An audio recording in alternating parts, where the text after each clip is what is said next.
Nation, there's so many reasons out there to start taking notes on the Rocketbook. I'll list a few. One, it's a reusable notebook. When you've finished with your notes and you've scanned them into their app, you can simply just moisten the page and then wipe off with a microfiber, and you can reuse that page over and over again.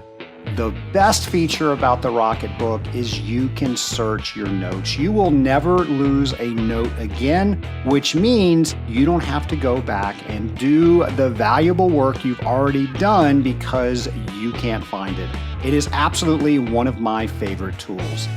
Go to our affiliate link, scalinguph2o.com/Rocketbook to take 15% off your first order of $20 or more and never lose a note again.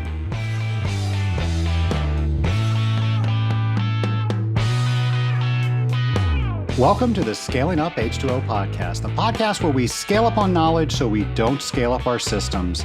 My name is Trace Blackmore. I am the host of the Scaling Up H2O podcast. And Nation, just so many things going on, so many things that we as industrial water treaters are expected to know. And my question to you is, how do you get to know all of those new things? How do you know what you know? But more importantly, how do you know that you don't know something? And that's the big question. How do you know what you don't know? Now, I've had a business coach for some time, and his name is Tim Fulton. In fact, you can search back in the archives of this podcast, and you can hear me interview Tim more than once. Tim and I meet on a regular basis, and he just asks me tremendous questions. And one of the questions that he's always asked me is, how do you know when you don't know something? Or what's the next thing that you don't know that you need to know? What an amazing question. And I want to say, when he first asked me that, I wanted to throw a chair at him, because how do you even answer something like that? But just thinking about a question like that allows you to open yourself up to all the things out there that you have to learn, and also force yourself to learn those things. So what are some of the things that you can do in order to figure out what's the next thing you need to know that you don't know you need to know it? Wow, that's hard to say. But it's not as hard as it seems to do. I think the number one thing that you can do is you can do what you're doing right now. Listening to this podcast is going to get you to start thinking about things a little bit differently. You probably have some other podcasts that you listen to as you're driving from account to account. Of course, that's fine as long as you listen to this one first. You're going to get ideas from other people, and that's going to spark the next thing. What do I need to do with this? How do I follow through with this? What is it going to do for me? Who can I share this information with? I hope that you're reading books. Now, I'm going to be honest with you. I used to read all the time. With all the travel that I do, with all the different speaking engagements and consulting that I do, I don't have a lot of time to read, but I do use Audible. And Audible is a service that has pretty darn near any book that you would want to read, and you listen to it. Somebody's reading it to you. And yes, it is very weird if you have never done that before. It does take a little getting used to.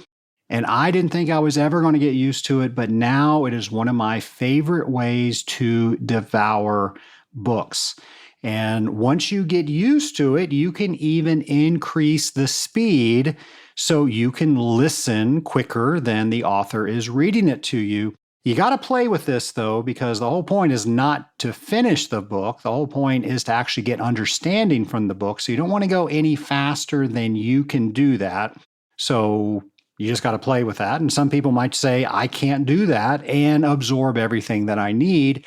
And that's fine. The whole point is now you're using something else to figure out what the next thing is you need to know, but you don't know that you need to know it. And another thing you can do, and I hope you're a member of an association, one of the associations that I've been a member of. Heck, I've been the president of this association, and it's just been so good to our industry. It's called the Association of Water Technologies, and awt.org is their website. If you practice the same type of water treatment that I do, you probably want to check out the Association of Water Technologies. You can go to our show notes page. We'll have some information on that. Some other items that you might want to consider, some other conferences. The International Institute of Ammonia Refrigeration is having their conference in Savannah, Georgia. That's an awesome place to visit. March 6th through 9th. So you might want to check that information out, all on our show notes. In addition, the American Water Resource Association is having their Geological Water Technology Conference March 21st through 23rd. That's going to be in Austin, Texas. And then the Water Environmental Federation is having their Public Health and Water Conference in Cincinnati, Ohio. That's going to be March 21st through 24th. And there are dozens of more conferences out there.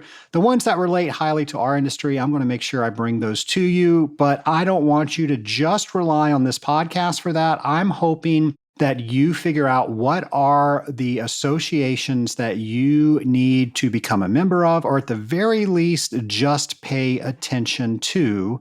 And that leads me to my last thing. And you've heard this several times, but I am just such a strong believer. And I know that you need this in your life. You need to join a group of people that help you identify the things you need to know that you didn't need, you needed to know. And of course, I'm referring to some sort of mastermind group. Now, we have the Rising Tide Mastermind, and maybe that's the right group for you. But regardless, you need to be a member of a group that you are pouring into other people, and those people are pouring into you. So if the Rising Tide Mastermind and all the things that you've heard me say on this podcast about the Rising Tide Mastermind seem like a good idea for you, I urge you to go to scalinguph2o.com/mastermind to find out more about that. But if it's not the right group for you, don't stop there. There is a group that is right for you. You need other people to help you see blind spots and to learn the things you don't know you need to know. Well, something that I know is our next guest, and I met him several years ago. I have been so impressed with this guy. I'm happy to call him a friend. I'm happy to call him a fellow mastermind member. I know you are going to enjoy this interview. Here it is. My lab partner today is Mike Byerley of Global. Mike, so happy to have you on the show. Welcome to Scaling Up H2O. Thank you, Trace. Happy to be here. Mike, many people in the Association of Water Technologies knows you as one of the youngest water treatment company owners and is just exploding. So I want to get into that, but I want to take a step back because you just had a huge event happen in your life. You just got married. Yeah, probably the biggest event I've ever had in my entire life. And if Allie listens to this, she'll be happy that I said that and that it wasn't anything about Global. Well, Mike, let's talk about water treatment. You and I are both water treaters. We both have very interesting stories with how we got involved in water treatment. Can you share with the Scaling Up Nation yours? Yeah, definitely. So I got into water treatment because I never wasn't in water treatment. I was essentially born into it. My mother started the company that I work for. Didn't really understand what the company was or what water treatment was, but somehow stumbled into it in the summer of 2009. I decided to take an internship with the company. And by saying that, it makes it sound more formal or like we had an internship program. It wasn't like that. I think my mom came back from work and I was back from college and I didn't have any internship. College was hard. I put a lot of work in, so I wanted to kind of take it easy. And I didn't do any of the recruitment cycle for any type of formal internships. So, my mother kind of approached me and said, hey, how about you go ride along with Eddie? And he's going to be at the Chicago Symphony Orchestra tomorrow. And I'm like, well, that sounds kind of cool. It sounds like something I would be interested in, not thinking about the water treatment aspect, but going to the Chicago Symphony Orchestra and kind of seeing the guts of the facility. And, that just kind of took off from there. And, I interned for another year and then graduated, weighed my options. I had some offers coming out of college. And, I, for some reason, took the lowest total value offer presented to me by my mother instead of what else was on the table. I gave her that good family discount, and it started my foray into the water treatment world. I want to ask about your mom for a second because there are not as many women in water treatment as there is men. And your mom decided she wanted to start a water treatment company. What's the story behind that? Definitely. That's a very good question. There are not enough women in water treatment. It's not a very diverse industry. We are looking to hopefully change that, especially with our founder being my mother. It's hard to tell that story without really including both my parents and also their backgrounds. My mother is an immigrant from Mexico. She immigrated to Chicago when she was 5. My grandfather was a mechanic with the Illinois Central Railway, and they were short mechanics at the time, so they recruited him and sponsored him and his family coming up to Chicago from Monterrey, Mexico. My dad was a farm boy from Kentucky and ended up just not liking the farm boy life and what it could provide for him. And he decided after a bad experience, I think leaving some goats out or something like that, as the story goes, he sold his pickup truck and had $52 and either hitchhiked or bused up to Chicago and got a job as a janitor or something after being told he couldn't join the Navy. Both my parents are entrepreneurs, and I think that lends itself to their background and upbringing. They fought tooth and nail to get every dime and everything that they have. And somewhere along the line, that just doesn't go away. So eventually they don't stop craving. They don't stop. The drive never stops. And both of them, at different times decided they wanted to do things for themselves. So my dad specifically started an HVAC service firm in Chicago. So he started as an operating engineer, figured if he could do it in one room, a mechanical room, he could do it in all of them. He bought one truck, then 2 trucks, 3 trucks. And along the way, met my mother. My mother never graduated from college, but she took some courses at, I think, the local community college, business related courses, and had a job at the bank. So my dad's tradesman skills and my mother's business skills really complemented one another. And I like to call them a power couple because of that. They worked together to really take off this mechanical HVAC firm.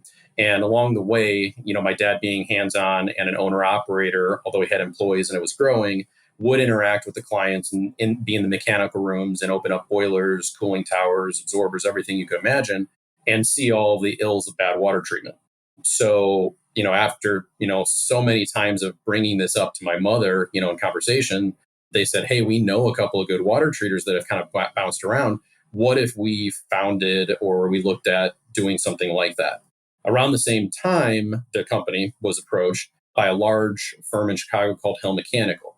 Hill was interested in bringing my dad aboard and his business aboard to kind of launch the operations side, where they would place operating engineers in facilities throughout the city of Chicago, as well as supplement their existing, mechanical service operations.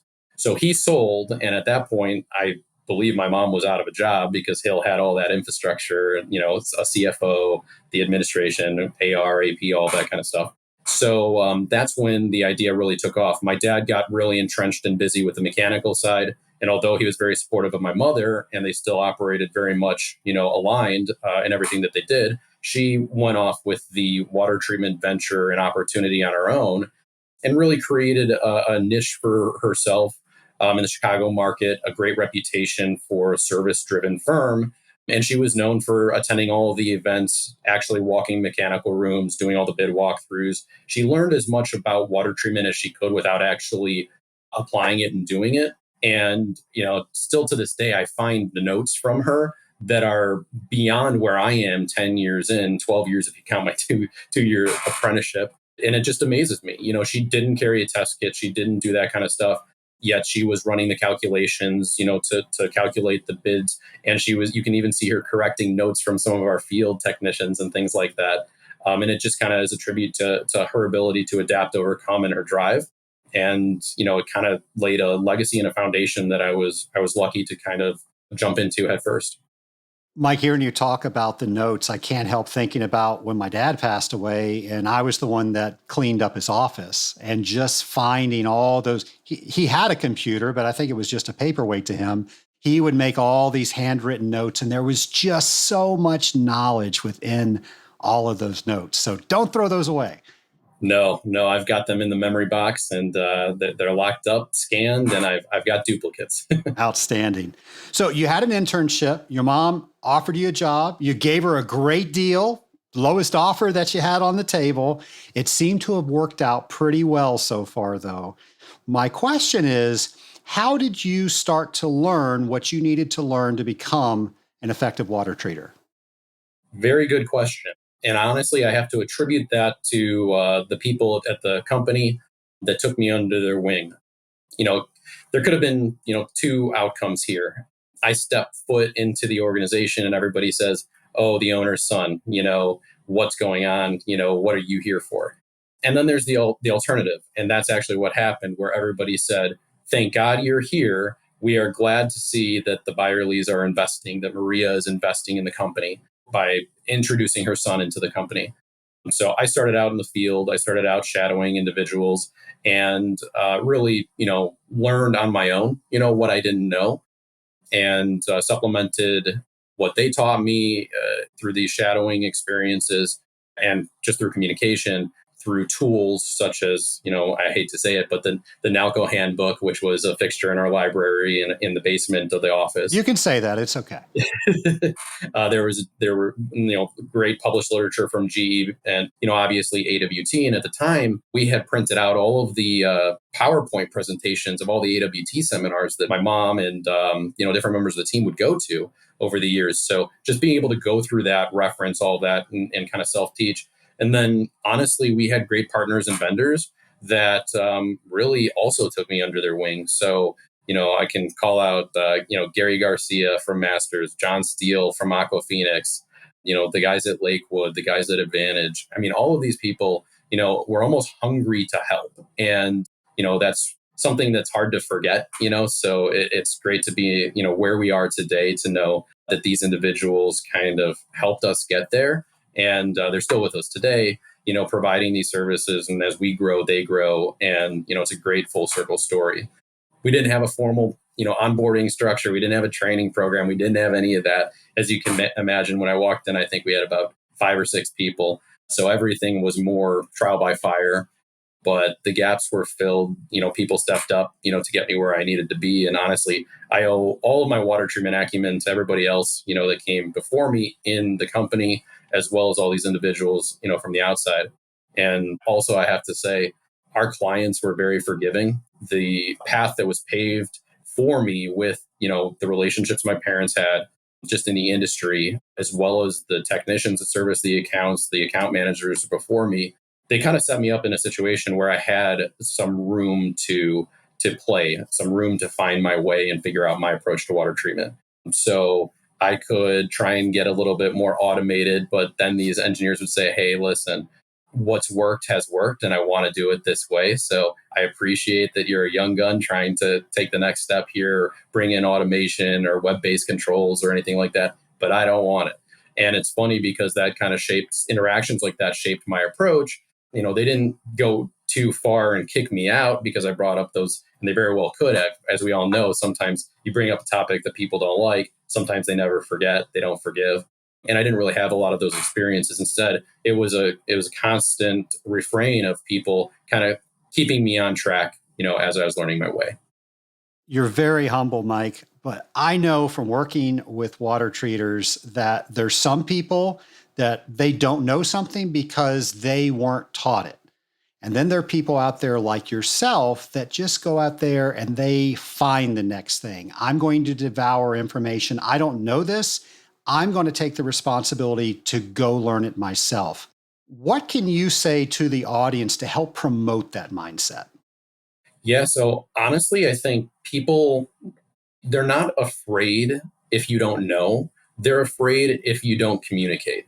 And what I mean by that is, I guess the best way to put this is a story my dad told me, or just an approach my dad told me, him being an engineer. He said, listen, you don't have all the gray hair. So there's not an expectation of you having all of this knowledge. Even if you did, if you simply say, let me get back to you, or I don't know, or I want to refine my answer, they can't poke a hole in that. And they can only, accept that honesty. And it's one thing to say I don't know and not provide a solution, but I always made sure that if I was asked a question or there was something I didn't know and I couldn't perform my service or I couldn't get a pump primed, I couldn't get a controller working, I always brought it back full circle. So no matter what, if the door was open, I closed the door and then I made sure that the individual knew. And even interacting with employees and, if it's the same type of thing. Somebody asks you a question about, let's say, a comp or a policy or something like that, you can't be expected to know everything in real time. But saying, hey, I don't know, let me get back to you, and actually following through and getting back to them with a reasonable amount of time. And even if it takes some time, touching base and letting them know the progress is being made, that's something that no one can ever fault you on. Mike, you've got several years under your belt now, very accomplished water treater, but we all start with day one. And that first year as an industrial water treater, we're all drinking from a fire hose. We're trying to get a couple of sips of that knowledge. What happens with a lot of people is they learn what they need to know to do their day-to-day within that first year, and they don't continue learning. What's something that you do to ensure you're always learning something new? Honestly, I think that every day in the water treatment industry is supposed to be a learning experience. And in order to learn, you have to kind of take the clutter of your own voice and thought out of it. And I live my life by listening. So if someone's talking to me, I'm not thinking about what I'm going to say next or how to respond to it. I actually, even if it takes a second for me to respond, I want to actually listen to what they're saying and then from there react and digest that. And that I think allows me to retain a lot of information and to be a perpetual learner, because in the process, you kind of become a little introspective. You're like, wow, I heard what this person said, or this aspect of what this person said. I might have known this part, but I didn't know that part. And let me dive deeper into that at another point. So honestly, listening is the key, especially in formative years as you're getting into the industry or you've taken off in the industry. And honestly, I would say as I continue to mature and to grow in the industry, the biggest thing that I need to remind myself is that my voice shouldn't always be the loudest one in the room, that there should be, less talking and more listening. And one of my tells on whether a sales appointment, let's say, or an interview went well is who did the most amount of talking. If I did the most amount of talking, then I actually think that I performed, the worst or not as well. So my goal is to get other people to talk, to get my client to talk and tell me what's important to them versus me being the one to talk at them or tell them. I'm never going to be learning. I'm just trying to espouse everything I know in a situation like that. Well, I've been the recipient of that. I think we met maybe 5 years ago at an AWT conference, and I was instantly just amazed at how put together you are and how hungry you are for knowledge, how intelligent your questions were, and your ability to learn and listen. And it was that reason that when I started the Rising Tide Mastermind, you were one of the first people that I reached out to. So the question I have for you is, why did you say yes? At first, when I thought about it, you're around competitors, you're around people that are kind of in your same position. I think I was hesitant at first when you reached out because I was like, is somebody going to be able to take a competitive advantage? Is somebody going to be able to take something that we have, and go use it or do it better? And then all of a sudden, the script kind of changed where I realized that it was more about accountability. And having a group like that or a resource like that could possibly hold me more accountable than anything I have internal to my organization or even in my life. So me being the president and owner of the company, it's difficult for people to talk to me in a certain way or to challenge me as far as other people external to the company can. So when I actually sat back and thought about it, thought this was a great opportunity. Rising Tide Masterminds was a great opportunity to hold myself accountable so that I would actually participate and be involved. So there's a financial aspect to it too, just like going to the gym, right? You pay a fee to go to the gym. You're more often to go to the gym. So accountability by people external to the organization, and honestly, just a forum for me to listen and learn.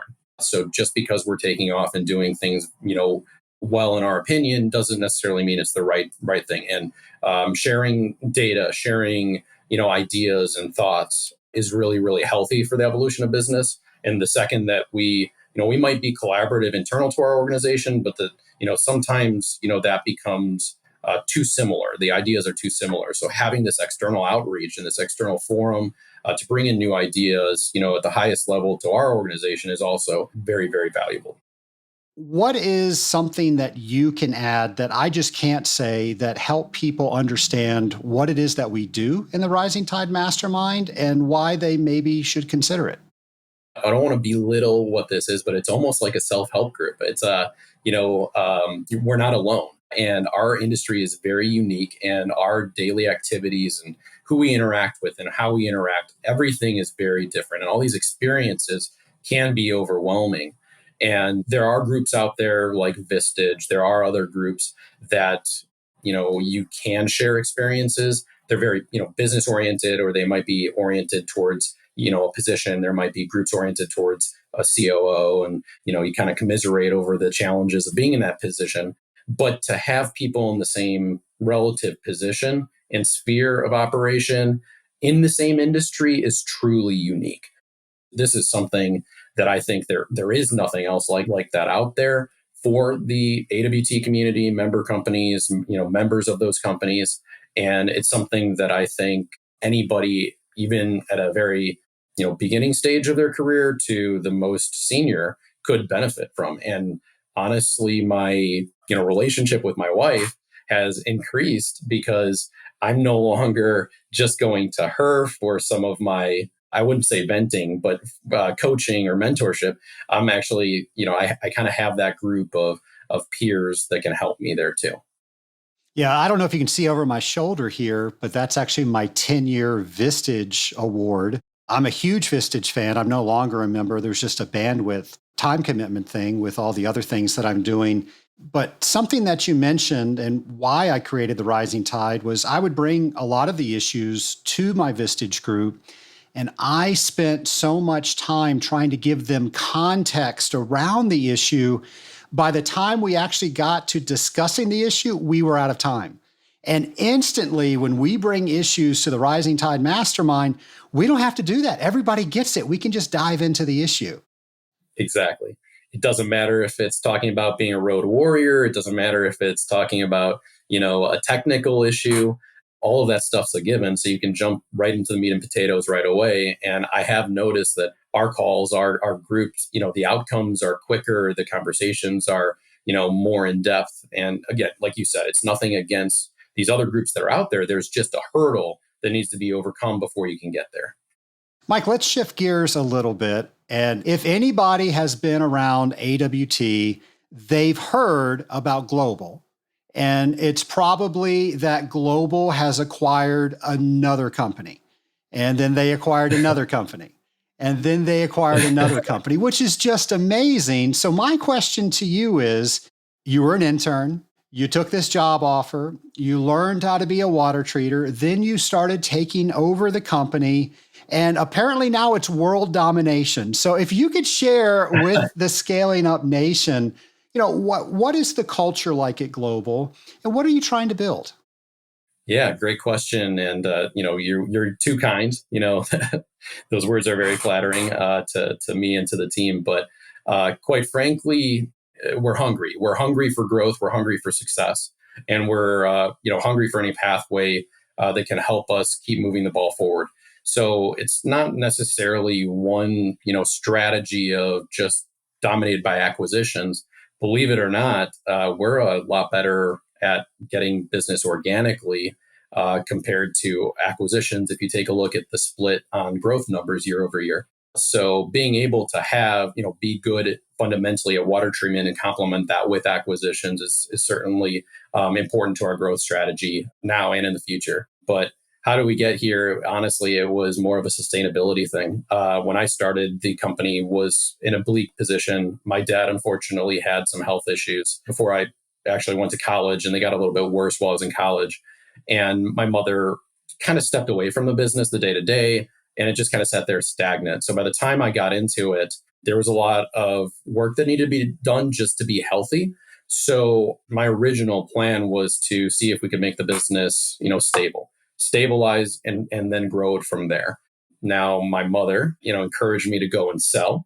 Eventually, once I did that, look at the profit and loss statement, isn't exactly where we want it to be. I asked, can I get more involved in that side of things, the cost of goods sold, vendor management, all of that. Within the first 6 months, that kind of gets tossed into my realm, and we start making decisions to stabilize the company, manage costs, and then try and grow. So there was about, I would say, 5 years where we focused on ourselves before even thinking about an acquisition.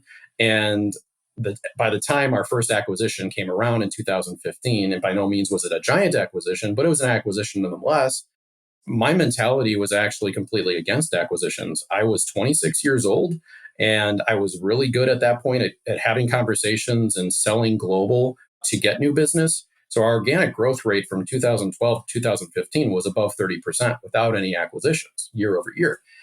So there was really no reason, because my mentality was, why would we buy a company if we can just go and take the business? However, a vendor, very near and dear to Global Water, recommended that I sit down actually with our VP of Sales and Marketing, Pat Morgan, with a gentleman by the name of Ed Modestus, who was the owner with his wife, Regina, of Midwest Products and Consultants. It was a company that they had started 30 years before. And honestly, sitting down with them, I almost felt like I was sitting in front of my parents. And I got to hear their story. And at some points, their son was involved. At some points, other people in their family were involved. I learned about, everything and all the trials and tribulations. And I was like, wow, I know exactly what you've gone through. I've lived it, through my life, seeing my parents. And I kind of let my guard down to that whole, angst against having any type of acquisitions or having to buy a company. And a lot of that was the encouragement of Patrick Morgan, just saying, hey, let's go through the process and see what happens. And through that time, Patrick and Ed were kind of balancing me out, moving me along, and it turned out to be a great acquisition. There were a ton of synergies. They were heavy in wastewater, heavy in the industrial side. We weren't. We were more commercial, institutional. They had products that we could possibly sell into some light industrial accounts that could quadruple the sales of those accounts. So intangible benefits of an acquisition. So it was a match made in heaven, and it kind of gave us that momentum to have the next conversation and the next conversation. And that was company one. And right now you're on company. So we've acquired officially 9 companies to date. How do you know that it's a good fit for global? So it's kind of one of those things right away. And I'm one of those individuals that kind of follows my heart and my gut. My dad always told me, your gut never lies. And the first thought, the first feeling, it can be shaped and molded, but usually it's right.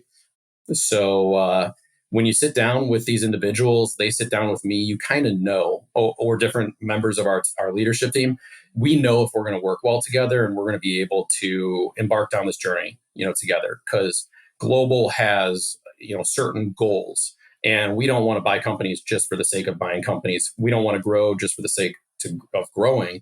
We want to make this all about the clients and our people, and acquisitions help us do that better.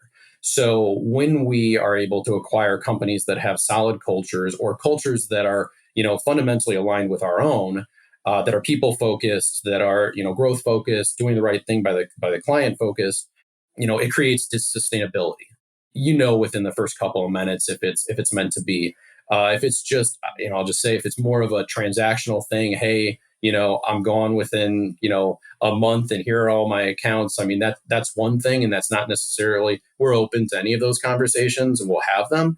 But in an ideal world, we're bringing, an extension of our team, to our team. We're bringing a very similar type of organization to our organization, and then infusing them with everything that Global didn't have when I started in, full-time in 2011. So we've become essentially a platform to bring in these companies, infuse them with capital, technical resources, technology. We've taken companies that had, we're still operating with bicarbon copy reports, and just the sheer fact of having electronic reports, was the best thing since sliced bread for their team, their field team. Being able to have those conversations and, sit down with them in front of the computer and talk about it, and seeing how excited they are, it's no different than how excited I was when I sat down with, our partner at the time to start, to bring that to Global Water. So, to answer your question, a lot of times if it's meant to be, it'll be, and it kind of plays itself out very, very early on in the process. Mike, after acquiring 9 companies, and acquiring is probably not the right word, you've partnered with 9 companies. What's the biggest lesson you learned? Yeah, I think that sometimes you can make assumptions that you are done assimilating and bringing things together. And in reality, it's no different than a relationship. Cultures coming from different areas do need to be fostered and continue to be fostered. So I would say that just making sure that we're still conscious of the legacy companies. And that's actually a word that I was introduced to by our chief operating officer, Mike Landers. And he brought that to us. And it's about embracing the legacy cultures and the legacies of the companies that we've brought together. And as we started to move more quickly in the acquisitions, it was more, hey, let's get good at this. And let's, I hate to say it like this, let's roll them up quickly and move on to the next one. But slowing down and paying attention to that legacy and learning more about it and figuring out what made them great, sustainable, and even a company we would want to acquire, and how can we bring that into our company. I think that that's one of the biggest lessons where I'm glad we learned quickly so that, in future opportunities, in future situations, we're going into it knowing that we want to preserve a lot of that and we want to learn about a lot of that and then maximize that and even, duplicate that across, our entire platform. I'm assuming you have a process for all this. How difficult was it to come up with that process? It is still evolving. So every single opportunity is different. So just like we like to say, every client is unique. Every acquisition is unique. Every company is unique. And we don't want to be robotic about it. It's almost one of those things where we don't want to get good. We don't want to have too much of a formulaic approach. We really want to take each step by step together with the members of the team that are coming aboard and with the former owners and plot that course together, make decisions together, and not necessarily heavy-handedly come in and say, this is the global way. Yes, there are things that we think we do well, but there's also things that work in different regions for different companies, for different client type, industry type, that we shouldn't necessarily force alternative approaches in. Mike, when you're 85, what do you want the world to say about you? Ooh, that's a good one. Number one, I'm just happy I made it to be 85. But I would say that ultimately we lived up to our commitments, that I lived up to our commitments. As we go about this, we grow our company. We have a commitment to our people. We have a commitment to evolve the careers of the people at our company. We have a commitment to our clients.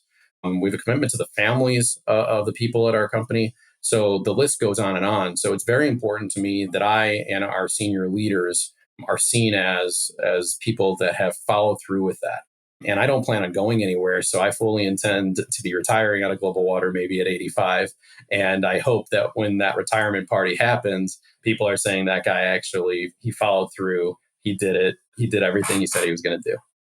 I'm betting they're going to have to force you to take that retirement. Mike, what would you say your most rewarding day has been in water treatment? Honestly, I would say, I'm going to get corny here and I'm going to say it was my wedding day. And it's going to be a long answer, so bear with me here. But being a family-oriented business and a small business and independently owned business, Global Water kind of infringes on the personal side of things. So I am very, very fortunate that my wife is super understanding of that and my biggest fan and my biggest cheerleader. And she asked for one thing, and she said, I hope and I pray that you will be present throughout the wedding and the wedding process and the wedding week. And I will tell you that my entire team, the entire company, my chief operating officer, my VP of sales and marketing, Pat Morgan, everyone went out of their way to ensure that I could actually fulfill that promise and that request to my wife. And it was just so awesome because, I pour my heart and soul into this. And so many of our team does. I'm not the only one, but to be able to, for the first time, turn my phone off for days on end and know that everybody had my back, it just showed the evolution of the business and where we are. There was a point in time where Allie and I were traveling in Paris in 2016. We were over there for a wedding of one of my great friends from college, and we were in front of the Eiffel Tower. And I had put international calling on my plan just in case a client or something happened. And yes, I did take a call from an irate client in front of the Eiffel Tower as I was handing my wife a rose. And she will never let me live that down. But hopefully, I made some progress with that with the wedding dedication. So, Well, Mike, I think we need a self-help group for each other because I have a similar story, but I was in Rome. oh, What is a little known fun fact about Mike Byerly? yeah. So obviously, I'm from Chicago, and I don't try and hide it. Everybody knows that. Maybe I sound like it, but truthfully, I'm a country boy living a city boy life. So my dad's from Kentucky, and growing up, some of my most fond memories are back on the farm in Hickory, Kentucky. And honestly, that's my happy place. So when I think of home, I grew up in the suburbs of Chicago, but when I think of home, I think of Kentucky. Very fortunate that we still own the property my dad was born on, the property that was in my grandmother and grandfather's, estate. And we can go down there, my sister, my mother, and really kind of just let go and be there. It's like no other experience. And with that means I'm an outdoorsman. I love hunting. I love shooting. I love fishing, and we do have some ponds. And going out back behind the house and just sitting there for 2-3 hours right before sundown and catching bluegill in the pond is probably the best therapy I could ever ask for. You've taken some mastermind calls from that backyard. It's gorgeous. I have, yes. We're all envious. Mike, what advice do you have for somebody that's just gotten into water treatment recently? Yeah, so I'm going to go back to it. I've been saying it for a long time. I say it to members of my team. I say it to people that we interview. If you decide to go into water treatment, lean in. It is an industry like no other. There is something for everybody in this industry, from the business side to the sales side to the creative marketing and design side to the technical side. It is endless. And there's very few industries that are like that and that truthfully can impact industry, the environment, the economy. So this really has all of that. I didn't know that when I was going into the industry, and I'm just so fortunate that I had the entry point that I did, that I am where I am, and got into something like water treatment, where honestly I'm still here because the opportunities are endless. So oftentimes, in today's world, we all have social media, we all have our phones, and I'm guilty of it too. I'm bouncing between apps, I'm bouncing between stories. And it's easy to get the shiny object and not stay on track, nowadays. Water treatment is one of those things where you cannot get distracted. If you're in this field, get in this field, stay in this field, and lean in. It will be worth it career-wise. It'll be worth it as far as sustainability for yourself, your family, work-life balance. You can find all of that here. And oftentimes people do get distracted by that shiny object and they bounce around and bounce out. And one of the most disappointing things that I come across are people we interview, candidates that we interview that are between, let's say they're at another company in water treatment, but they're also interviewing outside the industry. And I hate when they decide to go outside the industry for whatever reason, because oftentimes there's probably a cap. There's probably somewhere where they might have to jump again. You can literally do everything imaginable in this industry. I love that answer. Well, let's shift gears just a little bit. And now it's time for the lightning round. Are you ready for those questions? Sure am. All right. You now have the ability to go back in time and talk to your former self on your very first day as a water treater. What advice would you give yourself? I think I would probably predicate it with, hold on, it's going to be a wild ride. But I would honestly say, I'd tell myself, trust your gut, make hard decisions faster. Problems and tough situations kind of magnify over time. So sometimes, if it's an issue with a client and something elongates, or it's an employee issue, I kind of had a soft-handed approach. I'm not saying take a hard-handed approach, but be a little bit more definitive and, be okay with being a leader, even though you are young. And, I really think that had somebody been in my corner earlier on, I would have been a little bit more comfortable, and there could have been some hurdles that I could have avoided that even today I might have, repercussions from. Or those were the hurdles that you needed to make the decisions that you're making right now. You know what? I'm going to go with that one. What are some of your favorite books? Yeah. So I guess I'll go with some of the books that I've recently listened to. So I do a lot of traveling and driving and whatnot. So Audible is the water treater's friend. pretty robust Audible account. So recently I listened to Green Lights by Matt McConaughey.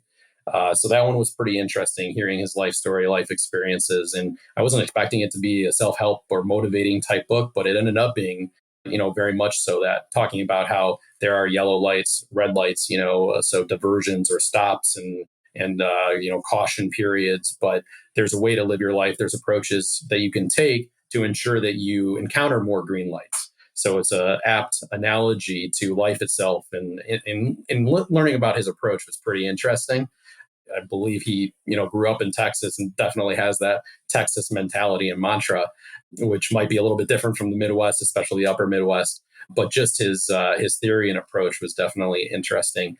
And I happened to listen to that one, good portion of it with my wife. And she definitely called me out for aligning too much with some of those approaches. So other than that, I love Trevor Noah. I read, or I listened to Born a Crime, which is his memoir. And, he's a comedian, and you never really think about comedians being serious or the traumas in their life or what they might have gone through. But, even the title itself, Born a Crime, he was born in Africa and his father was European. So having that intermixing was actually so frowned upon, it was virtually a crime. It might have actually been a crime.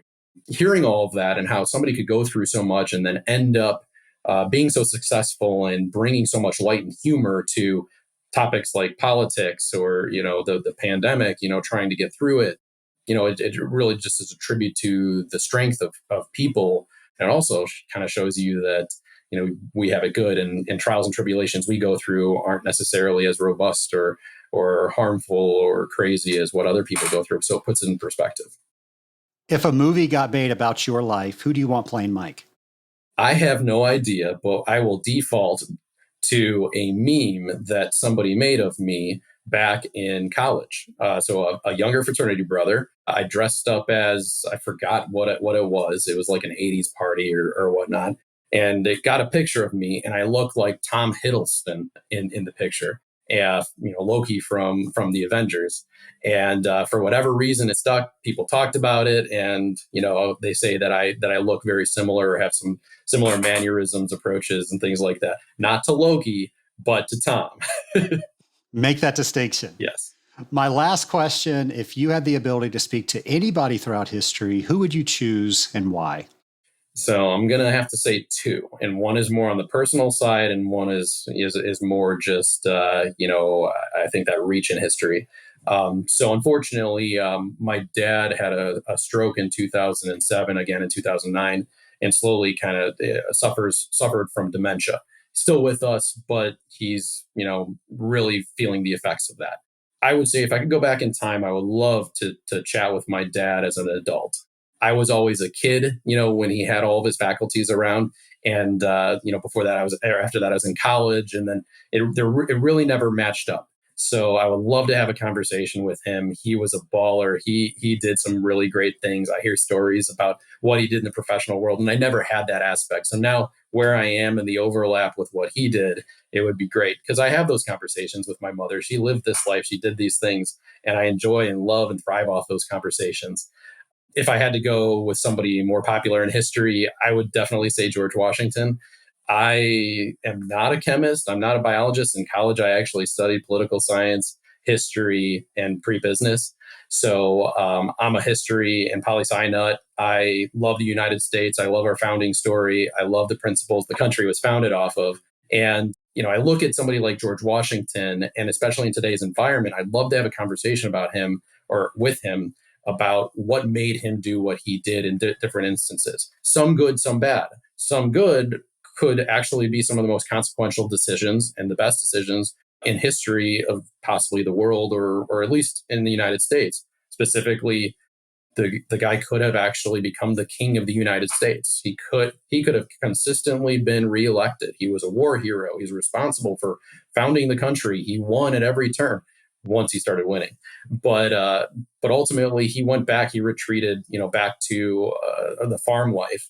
And if you kind of hear that farm and my country boy origins, it would be great to have a conversation with him about what made him say that. At the same time, there were things that were not addressed in the Revolutionary War, and this is where I kind of nerd out about history, such as slavery or women's rights and suffrage and other things like that. Where did he land on that? This great political figure that we idolize, who himself had slaves. How do you resolve that? That's something where you want to idolize someone, but can you truly? And it would be great to have that conversation, bring that together, because it's always been a figure that I've wanted to know more about. Great answers. Mike, I want to thank you for coming on the Scaling Up H2O podcast and having the whole Scaling Up Nation get to know Mike just a little bit better. Well, I want to thank you for having me. I want to thank the Scaling Up Nation for listening to me, if you've made it all the way through. But I also just want to thank you from the bottom of my heart, Trace, because quite frankly, you and Scaling Up are one of the reasons that piqued my curiosity in the industry. So when I first started listening to your podcast, I remember sending you a message telling you how impressed I was on LinkedIn with your approach and the conversation, and you responded almost immediately. So I just want to thank you for embracing me, mentoring me, and helping me along the way to help get me here. Scaling Up Nation, I don't care who you are. You cannot look at Michael Byerley and just not see a successful individual. Mike, I hope to be you when I grow up. Keep up the good work. And it has just been a pleasure to know you. And I look forward to seeing all the things that you continue to accomplish well into the future. Scaling Up Nation, we had several people that wrote into the show and they said, Trace, we know you know Michael Byerley. How come you have not had him on the show before? Well, answering the Scaling Up Nation, I made sure Michael Byerley came on the show. Who do you want to hear from? Is there somebody that I know that you want me to introduce you to? Is there somebody that you know that you need to introduce to me and then I need to introduce to the Scaling Up Nation? If you have any or all of those, please go to scalinguph2o.com and you can either record your voice by leaving me a voicemail, or you can leave me a show idea by navigating over to that portion on the website. Nation, earlier I was talking about Audible, and we have set up an affiliate link for you. It will get you a free book and a free month of Audible so you can try it and see why I love it so much. Of course, you can go to scalinguph2o.com/Audible to go ahead and claim that first book and that free month. Nation, before we go, of course, we've got one more thing left, and that is introducing James McDonald with a brand new installment of Thinking on Water with James. Welcome to Thinking on Water with James, the segment where we don't give you the answers, we give you the topics and questions for you to think about, drop by drop. Now let's get to it. In this week's episode, we're thinking about ways to calculate cycles of concentration, or as some say, concentration ratio. How many ways can and do you calculate this useful number? Do you use connectivity, neutralized or unneutralized connectivity for boilers, total hardness, calcium hardness, magnesium hardness, chlorides, silica, total alkalinity? Why can't you use pH? Can you use water meters? What are the benefits and disadvantages of each? What if the numbers from the various versions don't agree with each other? What added chemical products may interfere with the accuracy of these calculations? Take this week to think about cycles of concentration or concentration ratio and why it is more than just a number. Be sure to follow hashtag TOW22 and hashtag ScalingUpH2O to share your thoughts on each week's Thinking on Water. I'm James McDonald, and I look forward to learning more from you. Well, thanks, James. Nation, there's no doubt about it. Life is easier when you have people to do it with. It's also a lot easier when you know you're part of a community and you are part of the Scaling Up community. Let me know how I can help you. Feel free to reach out to me by going to our website, scalinguph2o.com. I'll make sure to have a brand new episode for you next Friday. Have a great week, folks. Nation, it's hard to improve the day-to-day when we are stuck living in the day-to-day. And for 1 hour a week, you can join the group at the Rising Tide Mastermind so you can work on the business without being in the business. That 1 hour will change every other hour of the week. It's magic. It's not magic. It's how we get together. It's how we process issues. It's how we encourage each other. And it's how we just form these common bonds around each other. And there's a camaraderie that I promise you will not find anywhere else. To find out more about the Rising Tide Mastermind, go to scalinguph2o.com/mastermind.